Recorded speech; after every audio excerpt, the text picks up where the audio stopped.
Hey guys, how's it going? So today we are going to be working on a little bit of a project out front. So over the winter, between having some Kellogg soil in the ground, which is probably 90% of our problem, I really regret that we did that. But anyway, so we ended up losing all of our lavender and rosemary that we planted out front last year. That soil just, it's like cement, guys. I don't know how else to explain it. It's basically like dirt cement, and we had root rot. And so of course they didn't progress, they didn't survive. So we are going to be working, number one, on straightening out the line here, going back and around. We have a friend that's supposed to be coming over and helping us put some stuff in ground to prevent the devil weed from coming under and then up. Thereby, that should be reducing our weeding, which is good because there's, you know, a lot to do and you don't want to be wasting your time on things that you don't necessarily have to do. So we're going to be doing that. We have a couple holes because we're adjusting the line of the outside bricks that we need to fill in with some topsoil because we're going to move the hole. And then after we get that done, we will start with planting the lavender out. So I'm going to go on ahead and hyperlapse you guys on this part because this is definitely not the fun part, but it needs to be done, okay, to get this right, because we would like to get it right and to have it done this year. So we'll start the hyperlapse and then get back to you a little bit later, okay? See you in a bit.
Okay, so we're done for the night, but I wanted to kind of show you an example here of what I was talking about. So let's see if I can get this in here. The light's so bad, guys. Oh, hold on. I'm gonna be a bad girl and take some dirt inside the house. Okay, hopefully that will, come on camera. All right, so you see this clot here? It's not it's almost as hard as rock. That is an example of what the Kellogg's soil did and has done inside all of our beds, inside all of the pots that we've put it in. So I'm not somebody who like bashes companies, but I can't physically break this clot. And that does not work for rooting plants. So we got 2 edges complete. It's getting too dark, obviously. You can barely see me. So we're going to call it a night, and we will return to this project when it's no longer raining. So I will see you guys on day number 2, okay? Okay guys, so we had a week's worth of rain, and we have not had a chance to get back out here until today. But we really need to get the lavender in, and we really need to get the rosemary in. So that is going to be our focus. I know we were straightening out the pavers on the last video clip, but we're kind of gonna, we'll see how far we get. If we have time and we're not too tired, we may try and even up one more side over here. But if not, just getting the plants in and getting them established this spring is our top priority right now. So we're going to go on ahead and get the second part of this video going for you, okay? So let's get to the hyperlapse part so that you don't have to wait and watch us dig a bunch of holes. That actually takes a while, except for when you're on hyperlapse.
Okay guys, that's it. We are officially planted, and then we did get one section over here lined up. So there's another section. It's fairly straight, but we probably need to move things this way just a smidge, but we'll be doing that later on in the year. So let me go on ahead and turn you around and show you what things look like a little bit closer up. Okay, so we have Mom's Rose right there, Rosemary, Lavender, and then coming down away we've got Lavender, Rosemary, Lavender, all the way to the end.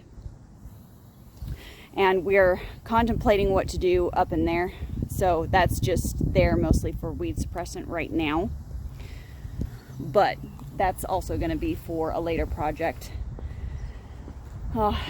End of the year, maybe next year actually. But I think that's all we've got for you today. We need to go in, we need to get cleaned up, and get some other things done today. But I hope you guys enjoyed this video, and if you have any questions, comments, feel free to put them down below and I will get back to you as quickly as I can. As always guys, keep it simple, natural, and essential, and I will see you on the next video. Later.